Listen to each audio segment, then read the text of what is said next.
be the greatest spectacle in racing.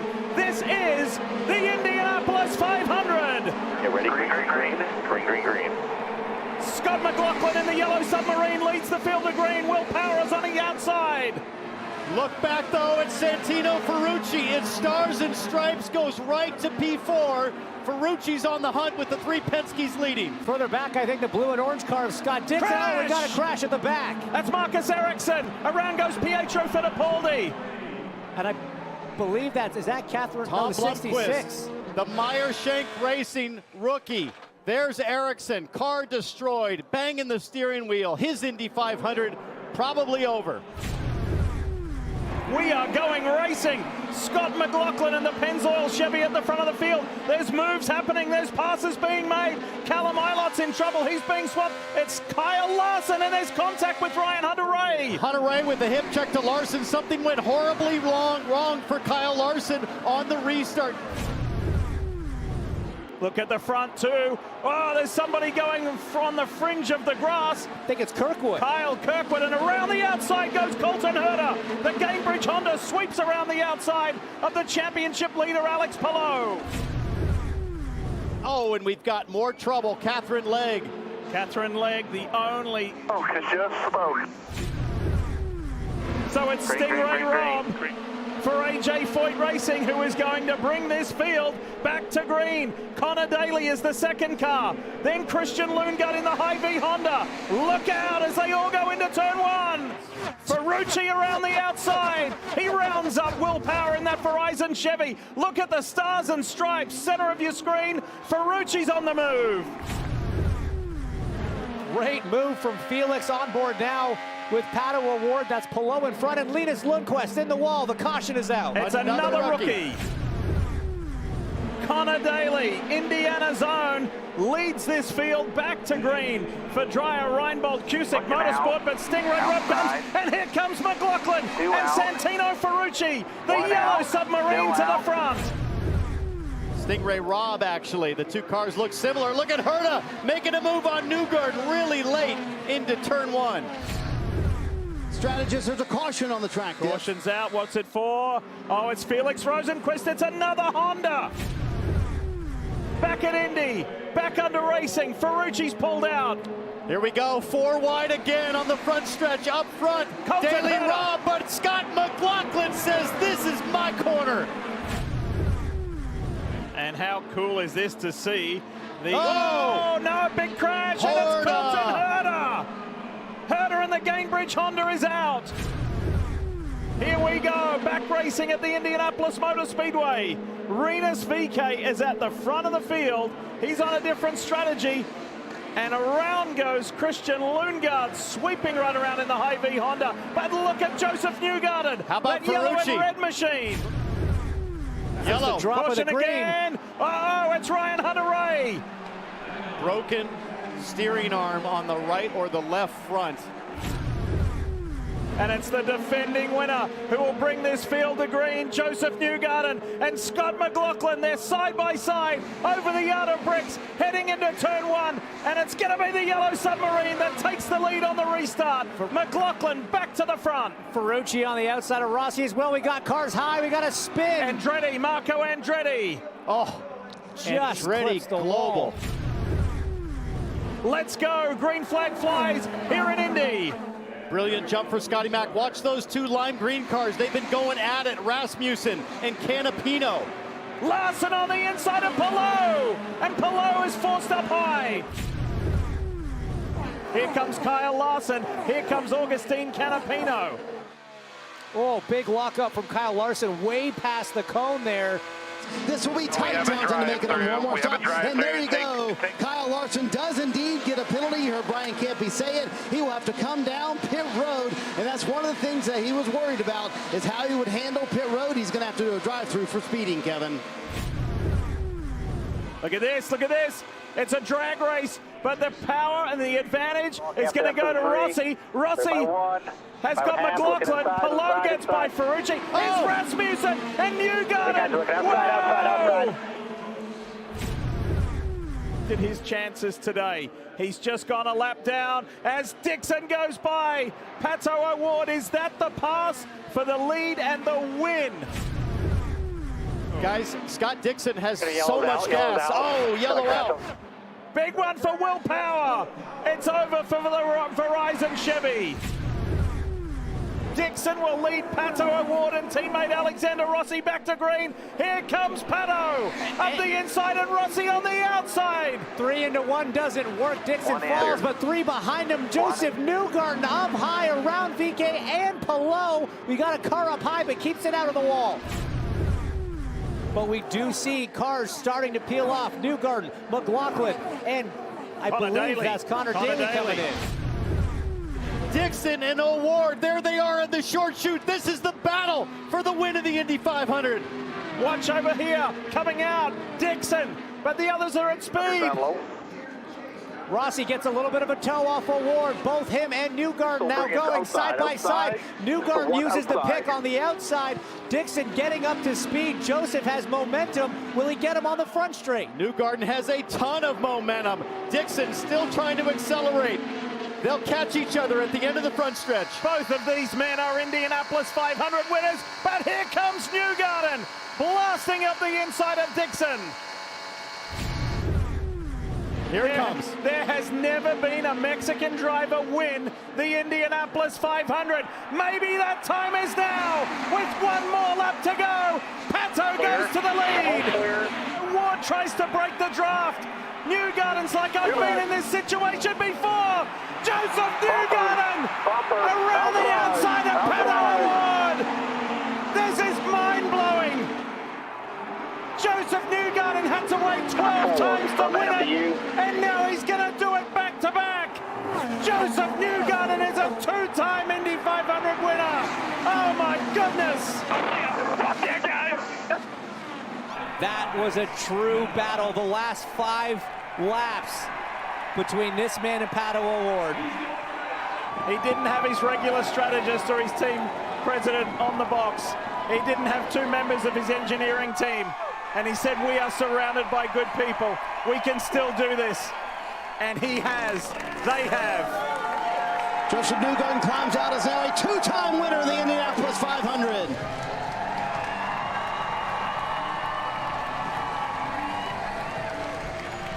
Up next, it's the Chevrolet Detroit Grand Prix, Sunday, June 2nd. Watch it at noon on USA Network.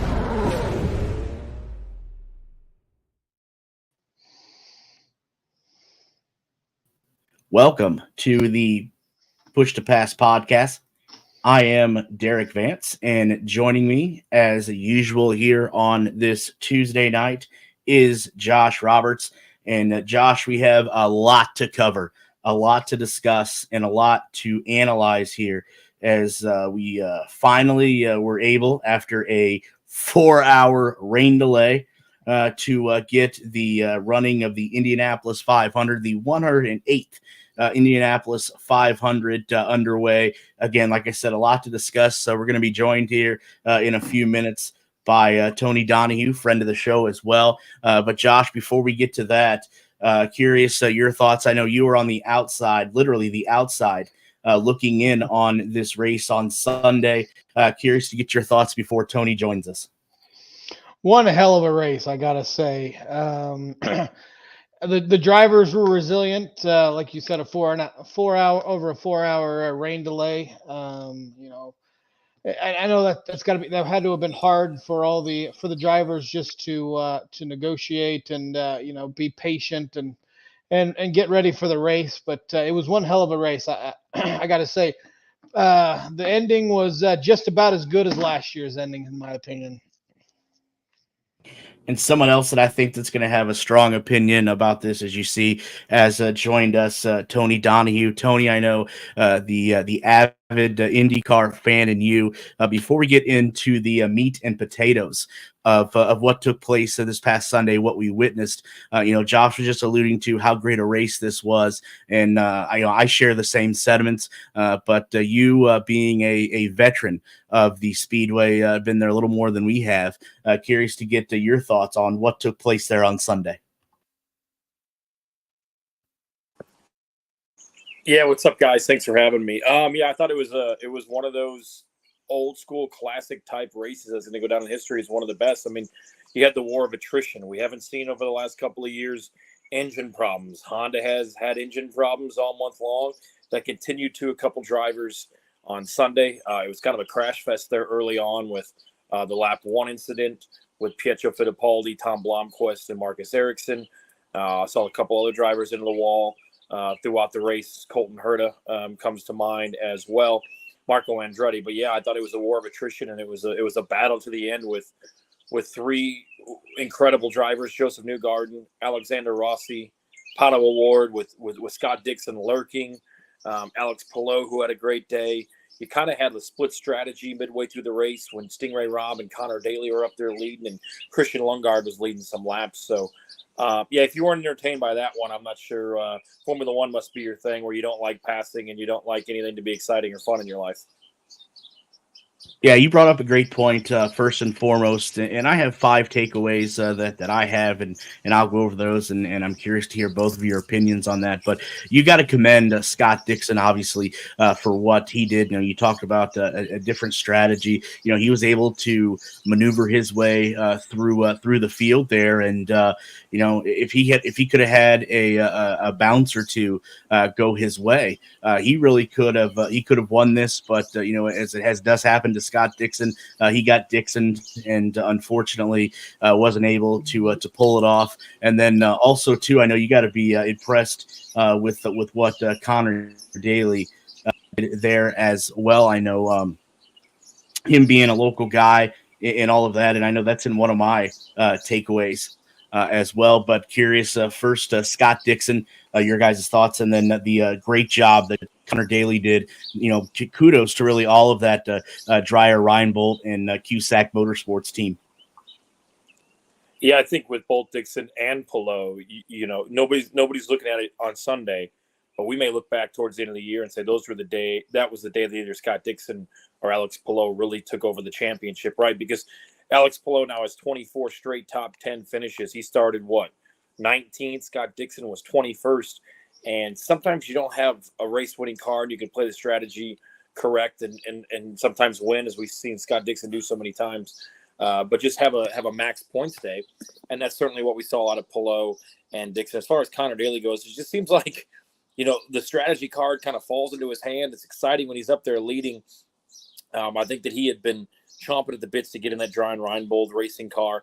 Don Cusick told me on Sunday morning they're excited about both cars. I think Ryan Hunter-Reay had a fast car at times, just couldn't get out of traffic, and then obviously got pinched by Scott Dixon. Not sure how that wasn't a penalty, but you know, it's kind of like the old adjective in sports, right? Basketball or baseball. You know, if you get a superstar up to the plate and, you know, there's an outside corner call, the superstar is going to probably get a ball.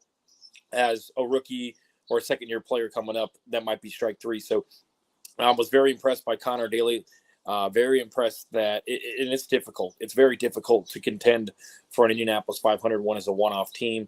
They've done that the last several years. I believe it's 4 straight years that Dreyer Reinbold card has finished in the top 10. Remember last year, Ryan Hunter-Reay was leading on a different strategy, obviously, at lap 192. Didn't come away with the win, finished 8th, but big day for Connor Daly. And again, yeah, just impressed by what Scott Dixon and Alex Palou did, because look, it's so easy to get caught up in somebody else's mess. We saw it with Marcus Ericsson starting in the back. It's easy to make a mistake when you got a good car like Will Power did, like Colton Herta did, and to not get caught up in anything and have a pretty clean day for the most part. You know, you look up and it's like, oh, Alex Palou 7th. Oh, well, you look up, Alex Palou finishes 5th. And, you know, that's a major points day for him. Most definitely. And if you remember last year, this was about the time when Alex Palou started to run away with the title. You know, he would go on to win the next week in Detroit and win a couple more times that week. So last year, sorry. And so this could be Alex, like you said, could be Alex Palou's jumping off point. Scott Dixon, the wily old veteran, being up there and just being still competing with these 20-something-year-olds that are out there, and he's out there showing them how to consistently consistently be in the top 10, no matter where he starts. Connor Daly, how can you say anything bad about the hometown boy? He's led the race now a couple times, and you're always. I know all of Indiana was rooting for him, and it was just a great race for all three of those. Yeah, I think you both are absolutely right, and hopefully, we'll be able to see Connor next year, possibly with Dreyer Reinbold or Gusick Motorsports or somebody else, and obviously, Scott Dixon's going to be at Chip Ganassi until he doesn't want a job anymore. But my 5 ways that I want to talk about, and I'm curious again to hear both of your opinions on these. The first one that I have has to do with the TV ratings, and I probably should have put TV ratings and the way that IMS handled this whole storm situation, because I think major kudos before we get into this has to be given to Doug Bowles and his staff. I know, Tony, you were up there in the media center. Doug Bowles kept everyone informed and up to date as to what was going on. Obviously they were in a no-lose situation.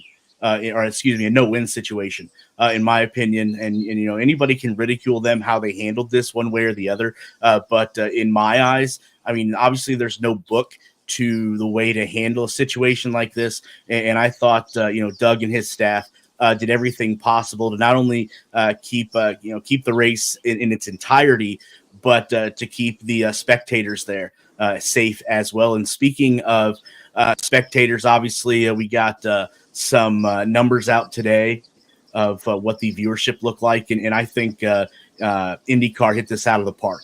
According to NBC Sports, the Indianapolis 500 on Sunday averaged 5.34 million viewers on both the NBC network channel, and then also their streaming service, Peacock, as well. Now, that is a 8% jump from 2023, where it was 4.9 million, and then a 10% jump from 2022 with 4.8 million. And then also it came to our surprise, I think many of us, that IndyCar and NBC came to an agreement to allow the local blackout to be lifted as well. I know all of us definitely have an opinion on that. Mine is, I think it should go away, because I don't think it's going to affect the attendance, which I think that was a plus to 345,000.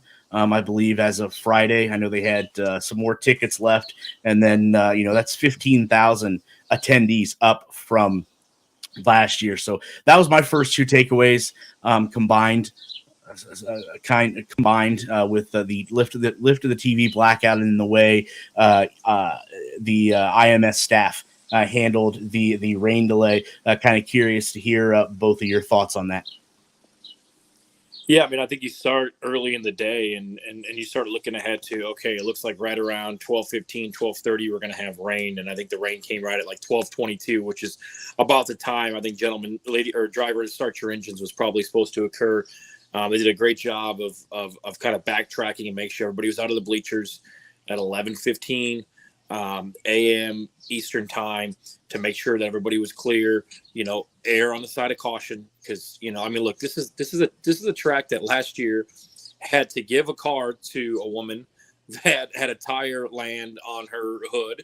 They somebody sued them for a broken pair of sunglasses from a piece of debris that they paid out. So yeah, people are so happy these days and they want to try to get that extra dollar. With that being said, look, dude, I didn't mind the 440 green flag. I thought it was awesome. I thought the cars looked great when the sun was setting.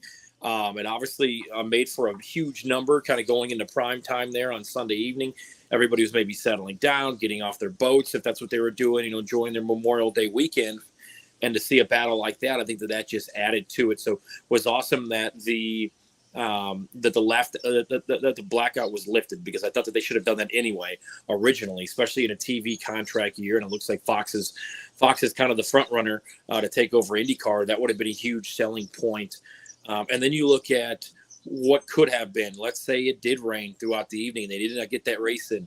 you would have went from that 6 million rating towards the end of the race on NBC in a battle to being, the checkered flag probably flying yesterday at 3 p.m. on USA Network because NBC was carrying the French Open. So that quote-unquote window over Terre Haute that allowed for about 4.5 hours to get the track dry and then to go green, I think was massive, because if that thing would have ended up on USA Network on Monday, I would have, whatever NBC bid, I would not have allowed them to even ever come back at the end of the year. So, I thought everybody did great. I mean, look, Doug Bowles is great. He's so good at the Speedway.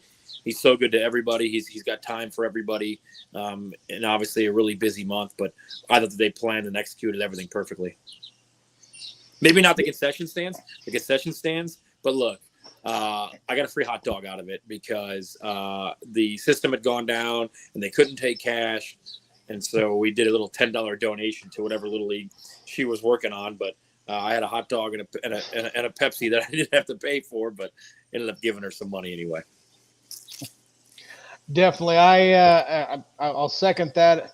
Hey, Doug Bowles did a fantastic job. I was out by the snake pit, and they were probably about an hour before the storm was supposed to hit. They were getting all the people out of the snake pit, getting them into shelter. Which there's some shelter, in the tunnels. A lot of people were sitting in the tunnels in different places, but everybody at IMS did a fantastic job. Now afterwards, I don't know if either of you got stuck. Actually, I know Derek got stuck in the traffic jam, but that traffic jam, somebody's got to be able to fix the outbound traffic somehow. But on the ratings, I do think the blackout helped. I also think that it being later on in the day, maybe on the West Coast, may have helped, because like you said, if we were gentlemen, start your engines at 12:40 our time, that would have been about either 8 or 9 West Coast time, and some people are just wake up. So the blackout needs to go away. You're always going to have people showing up. Yes, you may have some grandstand seats that aren't sold, but that has nothing to do with the blackout. That just has to do with sometimes you can't get over 350,000 people to buy tickets. So I think all in all, Sunday was a big success, and it was interesting hearing you say that they're possibly going to Fox, and I think that could be a fantastic thing for IndyCar, because I think Fox could possibly do a much better job than NBC does in broadcast in advertising races outside of the 500. They'll advertise the hell out of the 500, but it seems like when we get to other races, they're not interested. Yeah, a couple points I want to make to that. One, I know a lot of people got stuck in traffic on the way out, but I looked at it like this. Everybody's always wanted a night race at IMS, and unfortunately, with curfew being 11 o'clock at night, and not wanting to put, 70,000 if it's the Brickyard, or 300,000 if it's the Indianapolis 500 out into the streets of 30th Street and out to 465. But maybe that was a little bit of an impromptu practice. I'm like, okay, look, what happens if we do run the Brickyard on a Saturday night and we run it from 7 until 10 p.m. and we put lights up here and it finishes, it finishes under the lights in the dark. Obviously, if it's the Brickyard in July, it's probably not going to be dark till 9:30, but what would that look like? What safety measures would we have to take? Because I still think, not to change the subject too hard here, but I still think having the Brickyard 400 during the day here at IMS may not be the best racing, but if you throw it up at night there, you're going to get a good crowd this year, because it's obviously returning to the Oval, and it's the 30th anniversary of 1994. But next year, when people realize, might not be a very good race, and it's 92 degrees outside, why not move this thing to Saturday, almost adopting what Daytona did, 20, 30 years ago, moving the Coke or the Pepsi 400 at the time from day to night. All very good points. I just, I would love to see a night race there, but I'm not obviously holding my breath on it. Hopefully it comes to fruition. But Tony, I think you're spot on. But some of the non-forward thinkers let's say at the track, won't do that. But moving on, next point here, and I figured you guys probably think that this should be lower down the list, but I think I have some more that are more important. The job Kyle Larson did. Obviously, he was disappointed with not being able to run the NASCAR race due to that being called with halfway. But the job he did here on Sunday, I think, is admirable.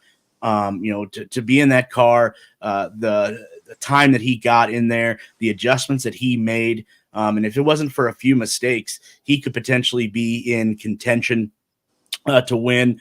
I love hearing the fact that he keeps repeating that he wants to be back here next year. I know I mentioned to somebody that if Kyle Larson does decide to come back here next year, and the experience that he got this year, it would be tough not to have him one of the favorites to win the 500 next year. But we'll have to wait and see if he's able to do that. But yes, I would love to see Kyle Larson back here at the 500. I know he has a passion for racing at Burns, and just being able to maybe try to do the double again, having a little bit of experience now. I think that's what bit him in the backside on Sunday. But some of the mistakes he made, veterans make too. But just that passion and that fire Kyle Larson has, I think would make him a great Indy champion, possibly in the upcoming future. Yeah, I think what I took the most out of Kyle Larson was, look, just finish 500 miles. I think that was the biggest thing. It's how your car on lap 190 is not the same as it is at lap 90. So just kind of taking that all in, you got to have 5-6 perfect pit stops. Those in and out laps are critical, as we know in the pits. What impressed me the most about Kyle, which was not unexpected, I kind of knew this going in, but he embraced everything. He talked to everybody.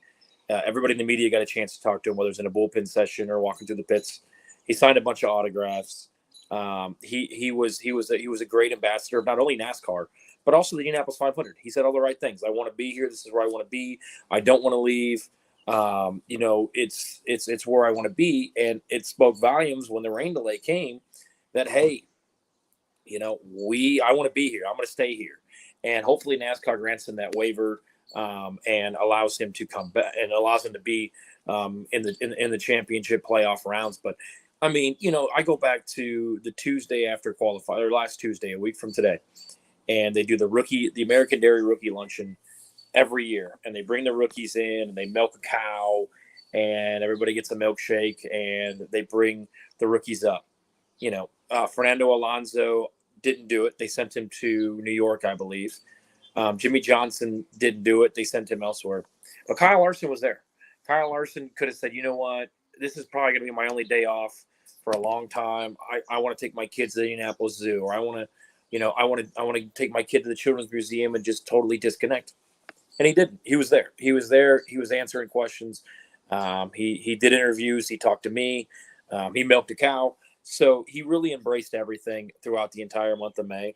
And you can't really ask for anything more out of a guy that, look, at the end of the day, he's a dirt track racer, man. I mean, it doesn't matter what car makes him a living. He's a dirt track guy. Indy's always been one of his goals. His dad loves the Indianapolis 500. His dad, he said, got to meet Mario Andretti on the grid, which was his hero growing up. So it's a 2-year deal, so I don't see why we wouldn't see Kyle Larson back in the 2025 Indy 500. Yeah, my takeaway from Kyle Larson's experience here in Indy is pretty much the same. He was a fantastic ambassador for the race and for NASCAR. I do think he in that statement that he released, he was a little hard on himself, and I would imagine that would just be because he felt that he let everyone down by not being able to do the 1,100 miles. But even if the race would have gone on and he would have gotten down to Charlotte, he wouldn't have been able to get the whole 1,100 miles in. But he's a fantastic competitor.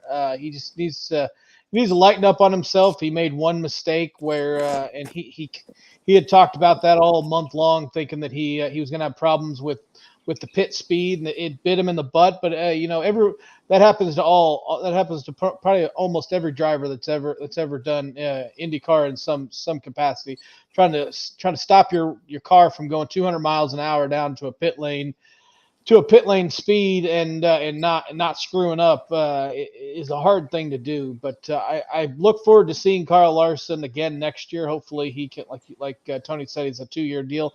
He should be back next year, and hopefully next year is a better experience for him. I mean, he was the rookie of the year for the Indy 500. So I mean, that's not many people can say that. There's only a handful of people that can say that. So kudos to Kyle Larson and all his hard work, and hopefully we see him next year. Yeah, definitely agree. A lot of experience learned, and those mistakes that he made as a rookie, I can about bet your bottom dollar that Kyle Larson will learn from them, and he won't make them again next year. Next takeaway that I have, I know we talked about this guy a little bit ago, but huge kudos to Connor Daly being named the biggest mover of the race, starting at 29th, and he was able to give Dreyer and Reinbold and Cusack Motorsports a top 10 finish. And then, as Tony alluded to in the opening there, Connor was also at the front for about 22 laps. So huge congratulations goes out to everyone involved with that racing team, because who would have thought, going into the race on Sunday, that Dreyer Reinbold would get not one but two cars into the show, and people like in Andretti Global would struggle to get all of their cars in. So huge kudos there, and the steps that Dreyer Reinbold Racing, along with Cusick Motorsports there, Tony and Josh, are taking to maybe become potential long-term players here with the NTT IndyCar Series. Yeah, it's hard to do as a one-off effort, right? This is a team that has full-time employees that works on pit stops 365 days out of the year. I think it's a great fit for Connor. Hopefully there's a chance to maybe run some more races, maybe at Nashville, where you're going to have a big super speedway package like this to where it gets to be a really good race that kind of, narrows that gap from the field. The strategy was played right there, and then staying out on one of the fuel stints. And, shout out to Stingray Rob as well, a guy that nobody thought would lead a lap, that nobody thought, I wouldn't say be in contention, but would find himself up at the front. And he did it a few times. Obviously, he was on an off strategy, a different strategy than what some were on, but he ran all 500 miles as well. So hopefully we see Connor Daly back in a car this year, which I think we will. I don't know where, and I don't know what team, but as we saw this time last year when all the musical chairs started happening and Connor was fired, and then Jack Harvey was fired, and then the unfortunate crash with Simon Pagenaud, who I happened to run into on Friday and give a big hug to. Things will happen. We know that in racing. So yeah, it was good to see Connor up towards the front, and bringing a new sponsor to the Speedway, bringing a new sponsor to IMS. Hopefully, Polka Dot will be back soon as well.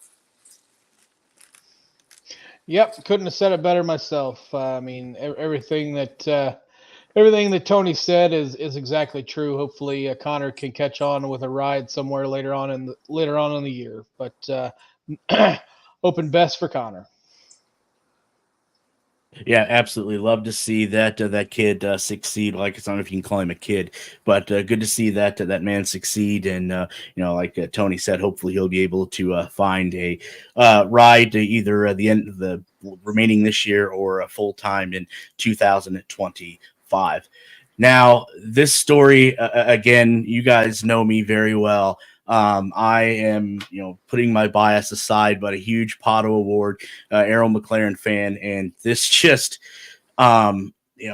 everybody, all three of us on this panel here, know what it's like when there's something that you want to do and you become oh so close to doing it, but you try to go reach for that brass ring, and you're just quite out of your reach. And that's what happened to Pato Award on Sunday. I mean, I don't know what else the man could do.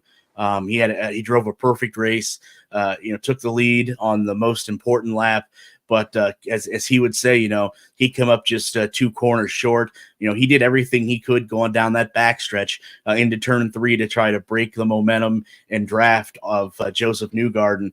But again, as 2 of the last 3 years, it just wasn't enough, where Pato ends up, again, the bridesmaid, as we like to say, in second place. And, we all seen how emotional Pato Pato Award was, and we'll have a video clip of that if you didn't see it. But I feel for the dude. I absolutely feel for the dude because he has worked well. All the drivers work their tail off, but Pato especially. He is garnering a lot of attention and a lot of fans to IndyCar, and just to come up 2 corners short, man. That's the equivalent, I think, to a swift kick in the nuts. Well, and you think of Pato's body of work at the Indianapolis 500, and then recently as well. Look, this is a guy that last year with 8 laps to go went forward on Marcus Ericsson, didn't really hit the corner, ends up in the fence. 2 years ago, tried to make a pass to win the race, didn't work out, has to finish second. He's been so dang close to winning this race. Remember 2 years ago with Marcus Ericsson, he was going into 1 on the outside, couldn't make the move. Was up there, I think, finished 3rd to Helio Castroneves. He's probably the second best oval racer we have right now in IndyCar, behind Joseph Newgarden, which isn't a knock at all. I mean, Joseph Newgarden's doing historic stuff, winning 9 of the last 12 ovals. I mean, I think we need to sit down and really appreciate. We appreciate what Scott Dixon is doing still, but what Joseph Newgarden is doing at the age of 32 is just, it's beyond this world. But back to Pato,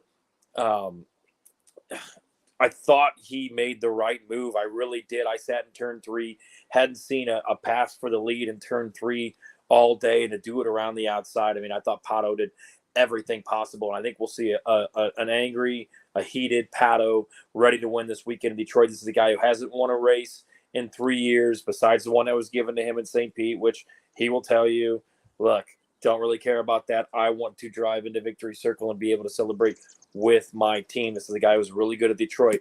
I think he's your favorite coming up this weekend in downtown Detroit, Josh. Oh, yeah, definitely. I can't wait to see what he does this weekend. And just to hear the emotion in his voice whenever he got out of that car, I mean, shows how much this race means for him. And my advice to him is just keep going. I mean, of course, my advice doesn't really matter to him, but just keep going. I mean, it took Newgarden over 10 tries to be able to win his first one, and now he's a back-to-back winner. First back-to-back winner since Helio Castroneves back in the early 2000s. So he's a bright young man. He's got a bright future ahead of him. Arrow hasn't had too much success outside of that technical win that it was handed to him over the last couple years. But this was a bright spot this week for him. He didn't do anything wrong. He just was going up against a driver that was experienced, that pulled almost that same move last year to win his first one. So all kudos in the world goes to Pato. He just never stops. And I know a lot of people don't.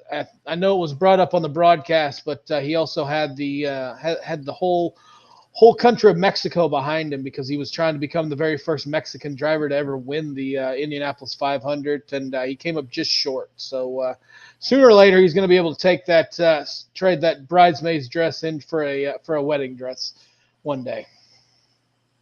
Yeah, and I hope that's sooner rather than later. But if you did not catch Pato's interview right out of his car, I got a little bit of snippet of it. I will tell you, obviously, if there's kids around, you probably want to hold their ears for just a second. But you can't blame the guy for the language that he used, and this is the emotion of Indianapolis, and somebody that has the fire like Pato Award does to win this race.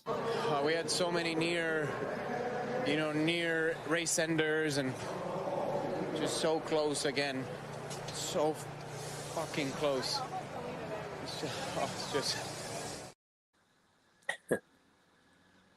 Yeah. Well, I mean, what more can you say? It's just this is the passion of wanting to win at Indy. Just having the will to want to win in general. You see it right there in his face, and it was tough, I think, for him, obviously, to hold in that emotion, because like you said, Tony, the last last 3 years, Pato has been oh so close twice, and then being too aggressive last year, putting his number 5 into the wall. So he's right there. He knows what it takes to do it. It's just getting over that hump.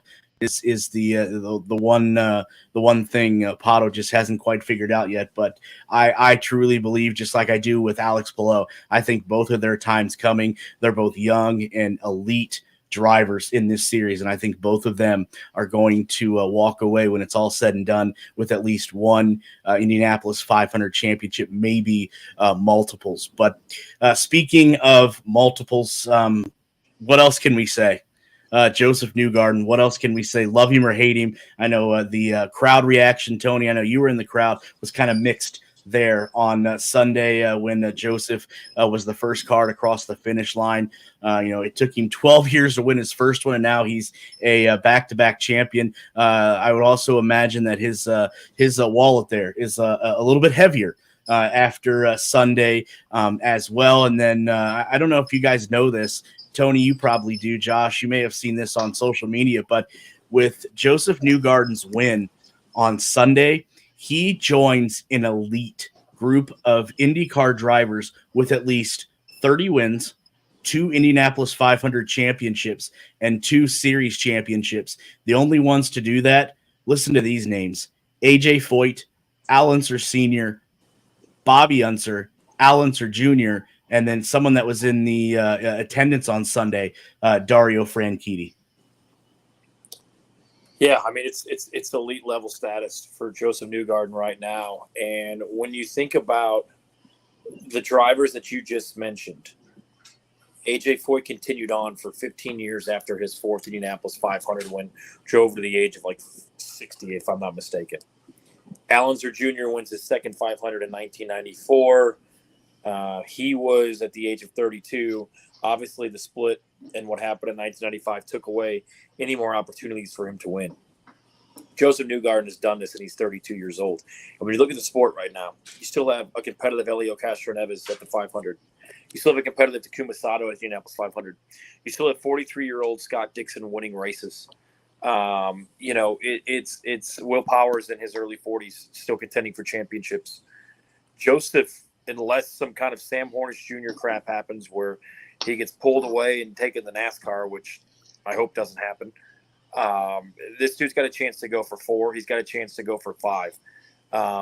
He's 2 for 13, which means at 32 years old, if he races the 45 where Scott Dixon is right now and Helio, I think Helio's 48, if he could easily go 4 for 26. That would not be out of the realm of possibilities. And that's erring on the side of caution.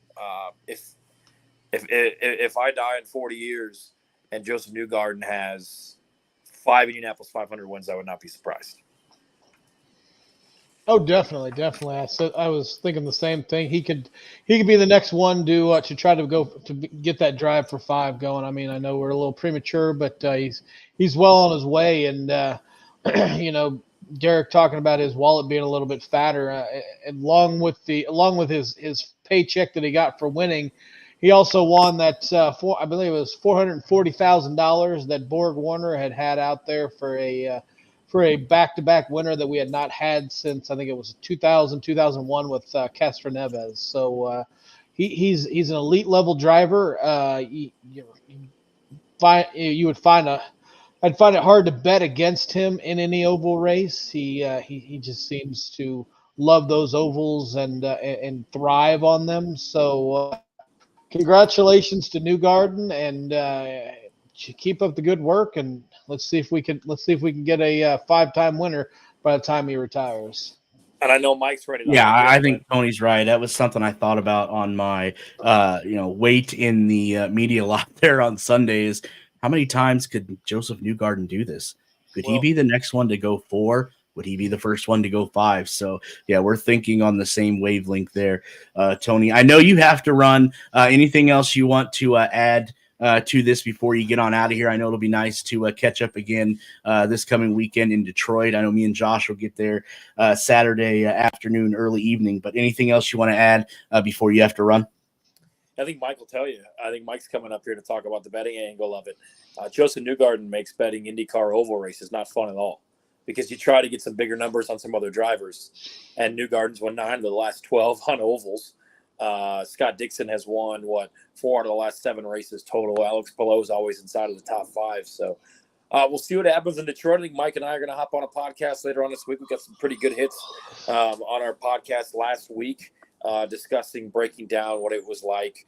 I know Mike always bets the under of the car number and the other under of the starting position. So I think Mike made out a little bit. I think the only bet that I hit on the race was, which happened to be my biggest bet, which was fine, was Alexander Rossi to finish top 5 at plus 200. So I'll take that one to Detroit with me. Good stuff, Tony. Again, huge thank you as always for giving us a little bit of your time and hopping on here.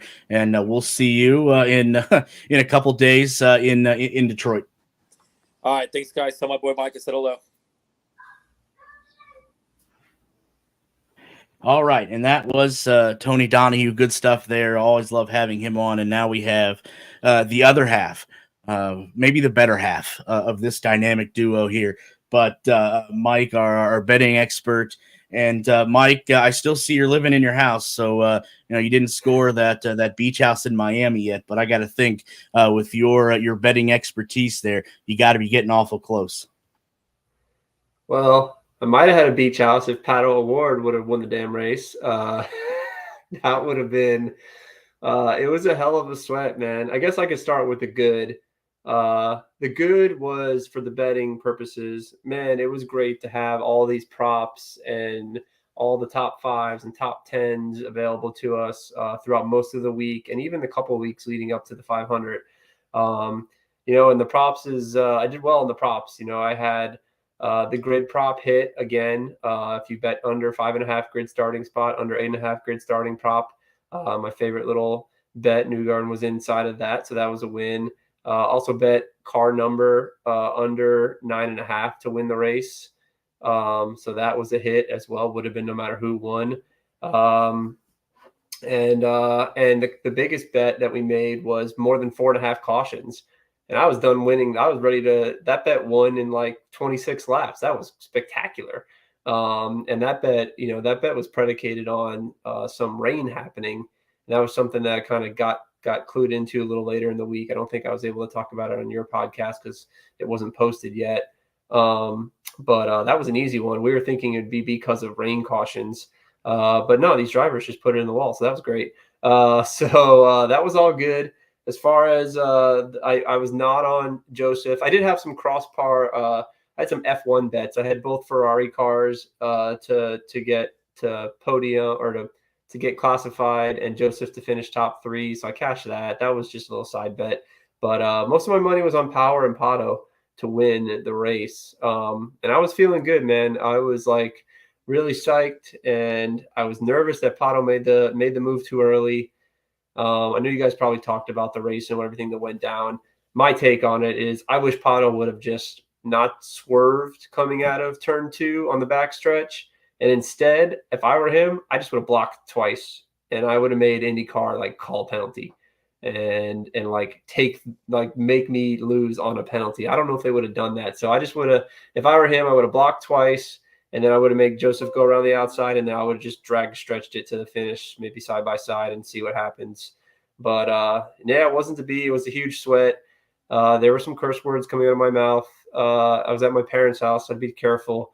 but they both knew it was on Pato, and my mother didn't care. She had bet the 2 other Penske cars on my advice, so she wasn't happy with me either. But yeah, man, still cashed a couple of good bets. Had a bunch of the top 5 bets. It would have been nice for Kirkwood to stick in the top 5. That was a big bet.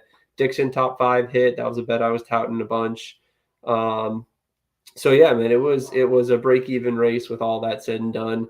However, if Pato would have won, that would have been a lot of money, which would have been great because I was all over him. But I did have Pato top 3, as I always tell people. If you're going to bet the winner, you should also bet some top 3 as well. So it was a fun race to bet. I got a ton of interaction on Twitter. Hopefully, we got some more people excited about the race.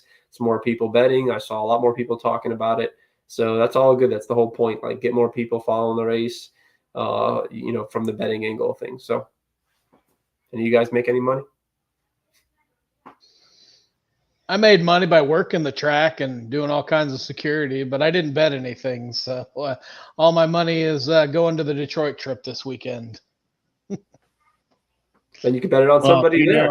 Mike, yeah. if I was going to bet, I would have put it on Kyle Larson, and I was feeling really good until he Scott Dixoned himself there and sped in the pits, and then I said, well, good thing I didn't bet any money, because I might as well just send it to Mike like he asked. But yeah, I was feeling really good just watching Kyle Larson. I know he made an early mistake there of when he not shifting properly, and I'm like, well, crap. And then he just slowly worked his way back up. And then when he Dixied himself in the pits, I said, well, that's probably the end of that. Yeah, look, Larson, like, exactly what I thought would happen with Larson happened. I thought he'd get rookied like everybody else does. Like even McLaughlin talked about, like, even I think he's raced the race 2-3 times now. Like, he still has so much to learn, he said. And he, even if Larson was there at the end, I think he would get Newgarden, kind of get eaten up. Like, somebody would set him up. He wouldn't know exactly how to handle it, at the end. And I thought he'd make a mistake. He spun the wheels once. That was a big rookie mistake. The speeding, rookie mistake. I thought something could have happened on pit entry, pit exit. So exactly what I thought would happen to Larson. Look, he'll give me pause next year. Yeah, I think he's coming back next year. If that's definitely something to keep an eye out for. I'd definitely be all over the McLaren cars again next year. For sure. It's definitely like a Penske McLaren Ganassi race. Like, I'm not even going to bother betting Andretti cars or Ray Hall cars, or I know Ferrucci was putting up a fight there, but in the end his car just went away. So and even when he was super happy with it. So yeah, I think that's the way we're going to bet that race. And you want to be the guy in second place coming out of turn 2, apparently. Yeah, obviously that's the lead dog position that you want to be in. But you touched on something that I made a point of. If Kyle Larson does decide to come back and attempt to complete the double again next year, with all the experience and seat time that he gained throughout the month, I know this is long term, but from the betting aspect of this, would he be one of the favorites going into next year's 500 if he decides to do it? Yeah, he was already one of the favorites going into this race as a rookie because of his popularity and the crossover NASCAR bettors coming in to bet him. So, your favorites are going to be Joseph and him, maybe Joseph first, him second, but like those will be the two favorites, and that's fine with me. Like, let those guys have some numbers. I'll bet other people. I'll bet my Pato bet. And then we'll find bets for top 3s and top 5s if we're nervous about them. But yeah, Joseph and Kyle, man, I bet you we should probably get Indy 500 odds for next year coming out pretty soon. So as soon as I see them, I'll post them, or I'll talk about them on the podcast here, and we'll see. But Larson is definitely going to be either the co-favorite or just right behind Joseph.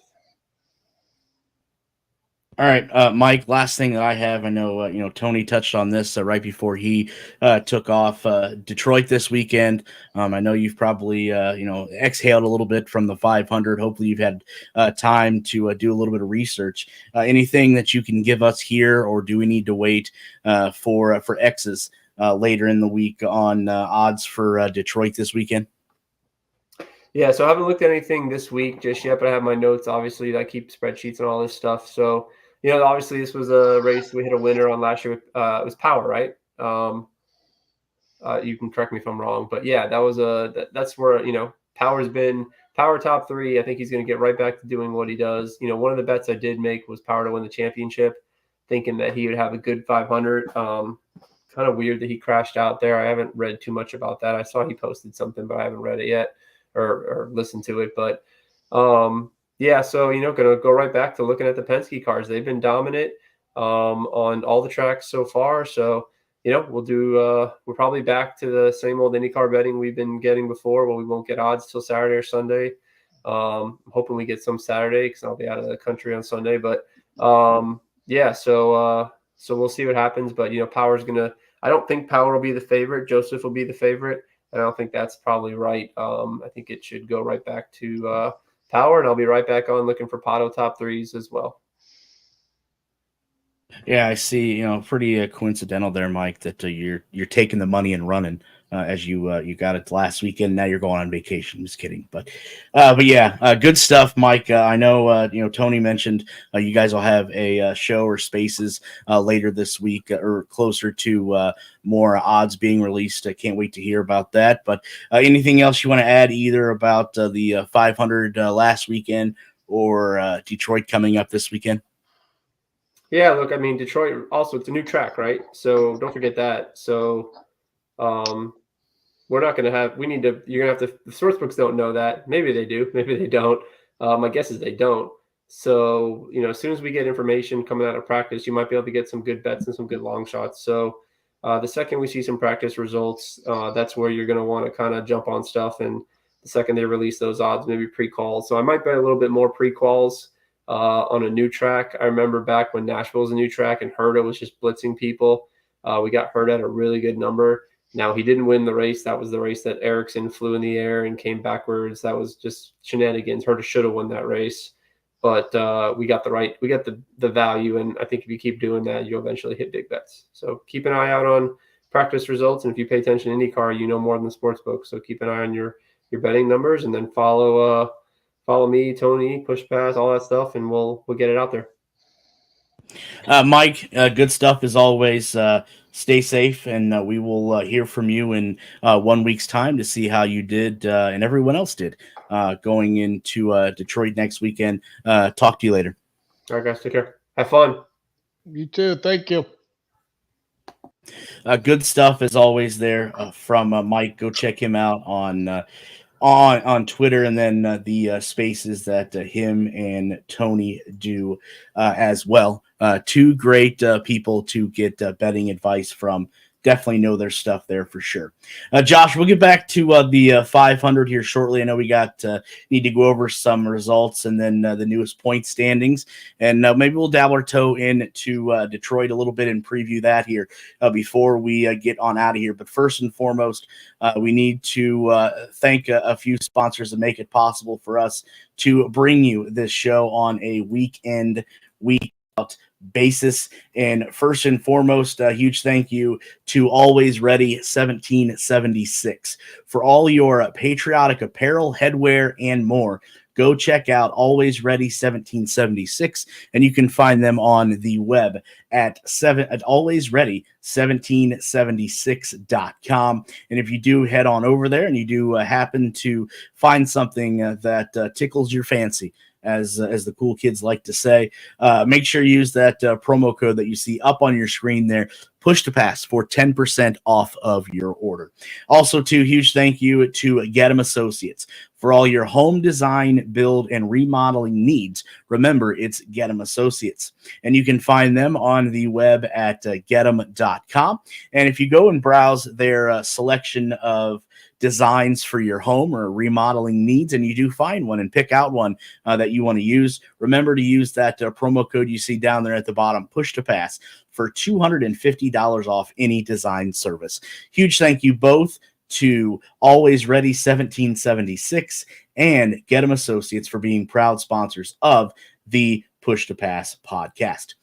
Getting back, Josh, to wrapping up what was a exciting and thrilling, even though we had to wait 4 hours for it, race at the Indianapolis Motor Speedway. Unfortunately, we're 360 some days away from the next one, but we're still talking about the one that took place there on Sunday.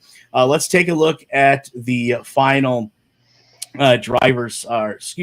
final results of the race on Sunday. If you didn't catch it, obviously your winner, Joseph Newgarden, followed by Pato O'Ward, Scott Dixon, Alexander Rossi, and Alex Palou round out your top five.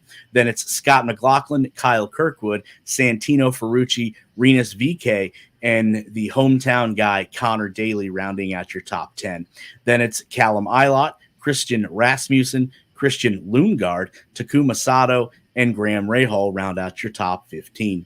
16th, Josh's favorite there, Stingray Robb. And then it's Ed Carpenter, Kyle Larson, Roman Grosjean, and Elio Castroneves, who was the drive for 5, unfortunately comes up a little short there in 20th. Then it's Kiffin Simpson, Augustine Canapino, Colton Herta, Will Power, Marco Andretti, Ryan Hunter-Ray, Felix Rosenquist, Lunas Lundquist, Catherine Legg, and Marcus Armstrong, round out your top 30. And then the last three, Tom Bloomquist, Pietro Fittipaldi, and Marcus Ericsson round out your field of 33.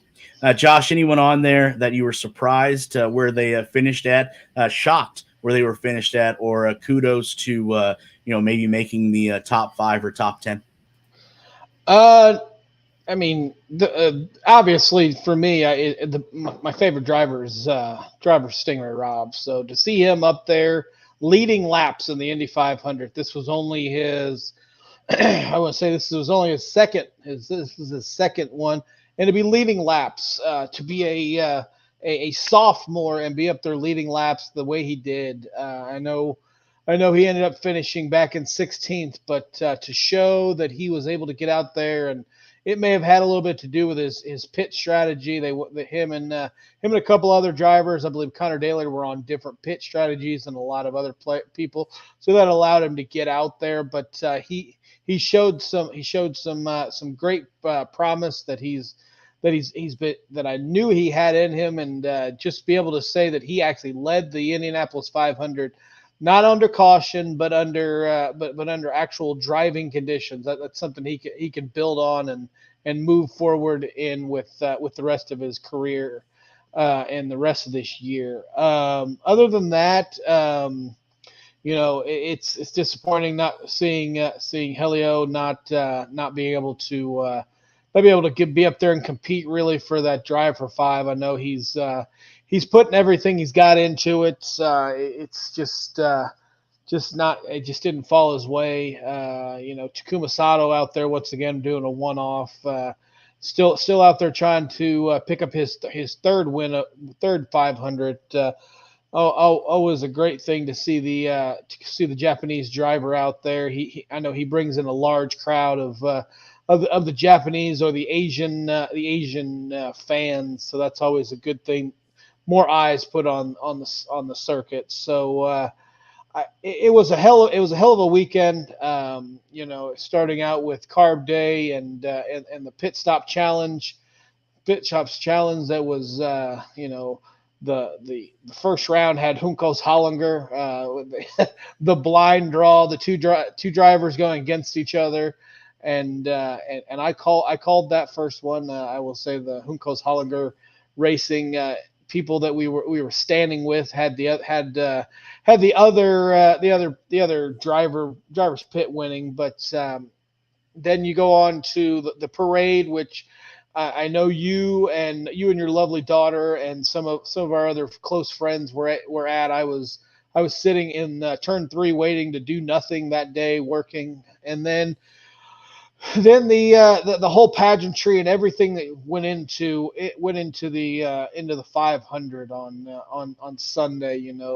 Between Doug Bowles and the entire staff getting people out of the stands before any lightning or rain came, to being able to get that race in the window that they had, and make one hell of a race. They may have had to cut some of the pageantry short. I know they wanted to do some more stuff, but they got it in, and it was a fantastic race. A lot of cautions. I think that might have had to do with maybe some moisture still being on the track, and the track not being as hot, as some would expect. So some of those drivers lost control a little bit, and we had the first lap caution of the 3 drivers that got into each other. But Joseph Newgarden going back to back, he's a villain to some, he's a hero to others, but you can't deny that he is now a 2-time back-to-back winner of the Indianapolis 500. And then, as we talked about earlier, the emotion that Pato Pato Award showed right after he got out of that car. Sometimes I think that the media should have to stand off for about 5 minutes, just to let the drivers get out and compose themselves. It seems like the drivers, right as they get out, there's a microphone stuck in their face, and they've got to come up with something to say. And at that time, with what Pato had just gone through, being two turns away from winning his first 500. And it being taken away from him by a fantastic move by Newgarden, that had to have been tough on him. So we're on to Detroit. This will close the chapter on this year's 500. We will be looking forward to the 109th running next year, and how that brings it. But we still have a whole rest of the season to go, and more races to attend and more races to review. Yeah, absolutely. And you talk about the pit stop challenge and the two Hukos Hollinger racing machines going up against each other. Hat tip to Sarah Levinson of that amazing crew over there at Hukos Hollinger Racing, because she's the one that pointed it out. She goes, "Hey, look at this next matchup," and we're waiting for it to come up on the board. And as Josh pointed out there, a quote unquote blind draw. And you have the 77 and 78 teams going against each other. Blind draw. Okay. Yeah, whatever. But before we get to Detroit, though, we do have one more thing to touch on here, and it is the up-to-date point standings as they sit. Your leader, Alex Palou, followed by Scott Dixon, Will Power, Pato Award, and Colton Herter round out your top 5. Then it's Scott McLaughlin, it was race winner on Sunday, Joseph Newgarden, Alexander Rossi, Felix Rosenquist, and Kyle Kirkwood round out your top 10. Then Christian Lundgaard, Santino Ferrucci, Renus VK, Graham Rahal, Marcus Ericsson, Roman Grosjean, Lunas Lundquist, Kiffin Simpson, Marcus Ericsson, and Augustine Canapino round out your top 20. Then it's Christian Rasmussen, followed by Pietro Fittipaldi, and then it is Jack Harvey, Tom Bloomquist, and Stingray Robb are your top 25. So that is your look at the up-to-date point standings. As for picks for this past weekend, I did put them out. I didn't have enough time to get the graphic done, but unfortunately, me and Josh were thinking on the same wavelength, and we both went with Kyle Larson, and obviously, neither one of us are going to get a point for that. So we'll move on to Detroit next week and see if someone can pick up another race point there as they march towards the Invisible Points Championship here on the Push to Pass podcast. But as Josh said, that does close the book on the Indianapolis 500. I want to thank huge thank you out to everyone that is involved out at the Indianapolis Motor Speedway. All of the hospitality and welcomeness that they showed, not only myself, but Josh, all the times that we were out there this month. Definitely can't wait to get back out there. And, Susie Elliott and her amazing crew out there at the media center. Can't say enough kind things, can't say enough kind words for the job that her staff does, welcoming everybody and making sure they are that their needs, if they can be taken care of, are taken care of for sure. But again, we are going to Detroit next weekend. Me and Josh will arrive in Detroit on Saturday. But this is what we're looking at here for the 2014 Chevrolet Detroit Grand Prix presented by Lear. This will be the second year that this Grand Prix is being raced through the streets of downtown Detroit. The era of the Detroit Grand Prix continues as the event, as I said, returns to the streets of downtown Detroit starting Friday, May 31st, and then the race on Sunday, June 2nd. The new Grand Prix will feature 3 full days of activities and celebration on some of Detroit's most popular and active downtown areas, including racing on a new 1.645-mile 9-turn street circuit along Jefferson Avenue, Bates Street, Atwater Street, St. Anton, and Franklin Streets, respectively. I know we were there last year for the inaugural Grand Prix of Detroit when it was in the streets of Detroit. Obviously used to be on Belle Isle, but it has moved closer to downtown there, and it goes right around, as you see right there, the GM Renaissance building there, obviously the title sponsor of this race. Josh, this will be the first time that you are attending the race in Detroit, but just looking at the map layout here real quick, anything that you can that you see that you'd be interested in watching there, practice on Friday, Saturday, and then the race on Sunday?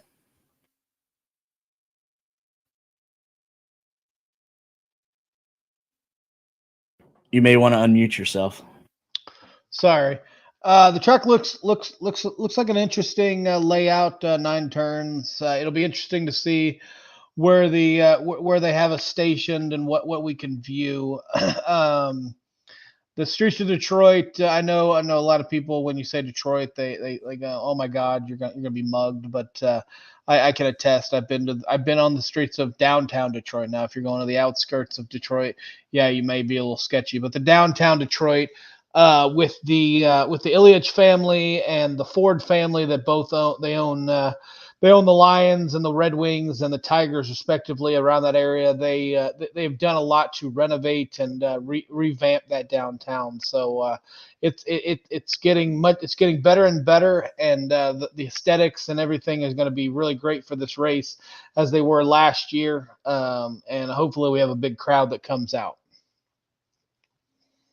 I can tell you that the media center is up there in the GM Renaissance building, which on that map right there, I know it's probably tough to see. It's the building there. It looks like it's in the shape of an X, and that runs right there by the start-finish line. And you look right across there, Josh, and I'll tell you a quick story.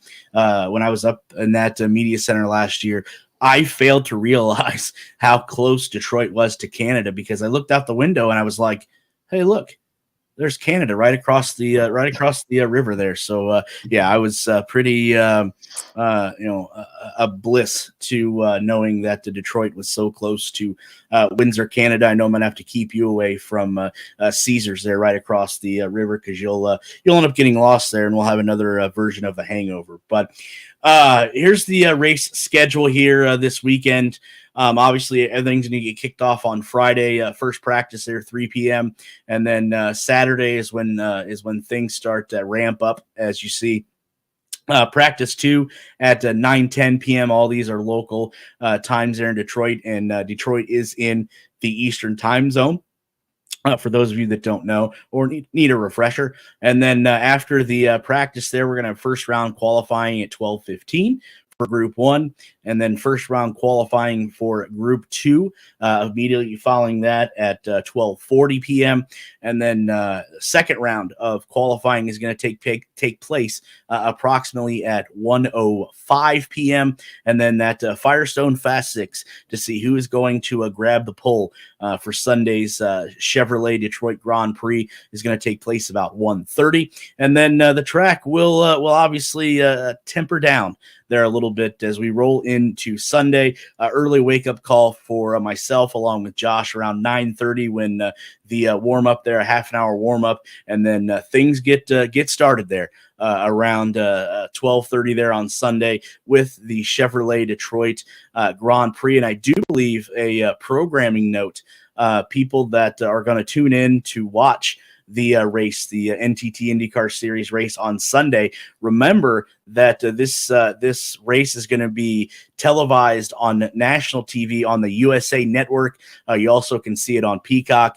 But if you do what I do And what I like to do is I'll turn down the TV sound of either NBC or USA Network or Peacock, and I'll flip on Mark James and the crew over there on IndyCar Radio. Check that out as well, IndyCar Radio online, or if you have Sirius XM and you can find IndyCar Radio there as well. So we got you covered on the TV side of things and also on the radio side of things as well. Josh, before we drop the checker flag on another episode here of the Push to Pass podcast, I know we've touched on a lot of things this evening, a lot going on as the IndyCar series starts to heat up here after Indianapolis. Anything that you would like to add or comment on or talk about here before that checkered flag drops?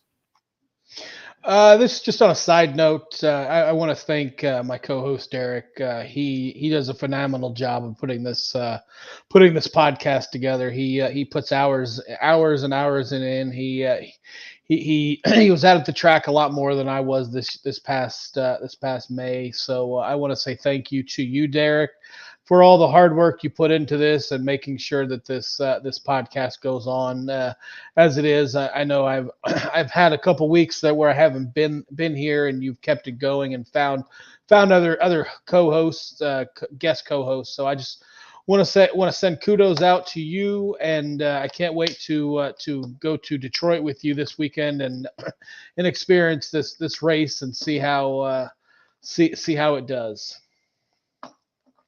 Thank you for your kind words, and the check is in the mail, Josh, for sure. Before we get out, though, I forgot I did add another video.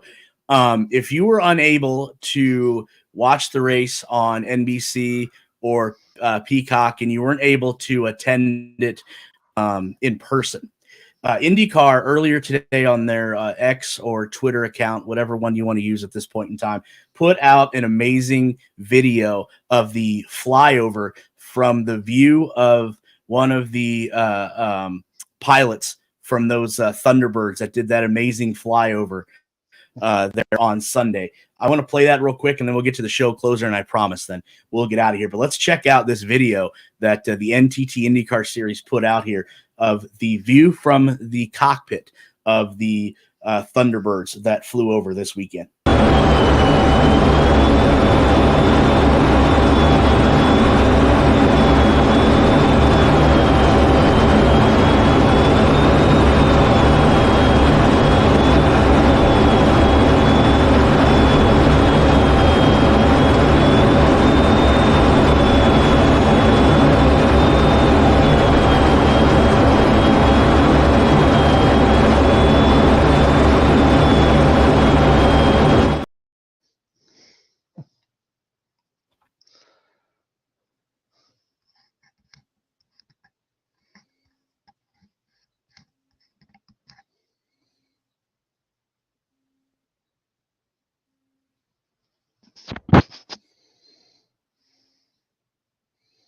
Derik, I don't know if you're muted or not, but I can't hear you.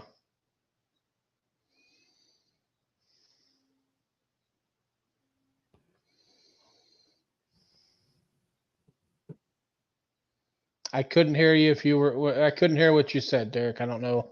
Is it my end or yours? Maybe it's my end, but just talking about the flyover practice there on Friday from Carb Day, that we were both in the media center there outside on the third deck, and I think we both had to go check our pants there after that flyover. Oh, definitely. I mean that video was loud, but if you're on the outside, and when they did the flyover for the national anthem, it was spectacular. But when they were doing when they came back and they all peeled off, after I think it was for back home again in Indiana, when they peeled off, and if you're sitting in the media center, and even when you're just anywhere in the facility, it is so loud that yes, you do have to go check and make sure that you didn't tinkle a little bit in your pants, because that is by far one of the loudest things I have ever heard. Those jet engines going overhead. I think this is what you're referring to. Let me see if I can get this to play here real quick.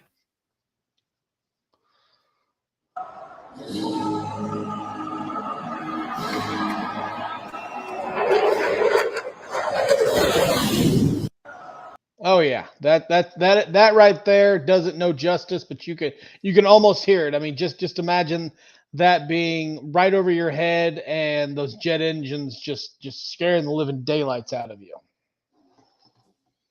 Yeah, no doubt for sure. We both had to make sure our hearts were still beating there after that. But with all that being said, and all of the festivities and pageantry that was the Indianapolis 500, the rain couldn't stop us. We got everything in, got the whole race in, and looking forward, like Josh said, to next year, 300 and some days away from now.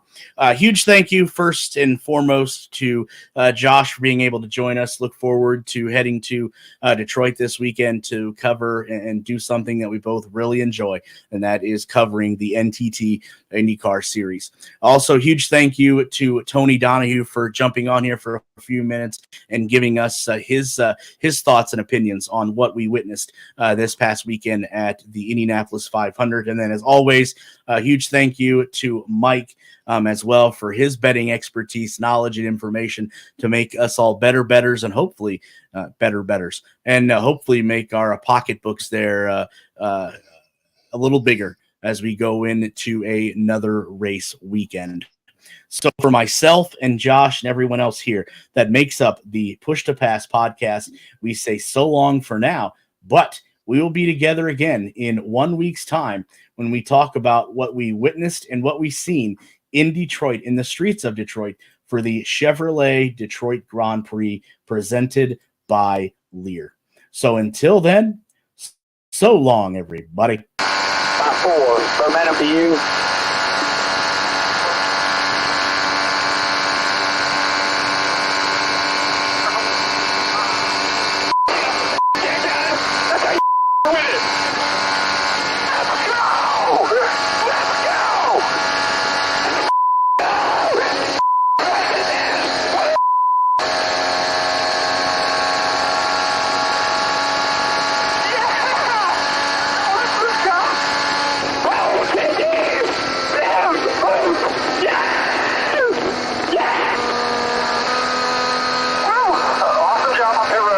We smoked him today. Oh my God, unbelievable! Yeah! That's awesome. That's awesome.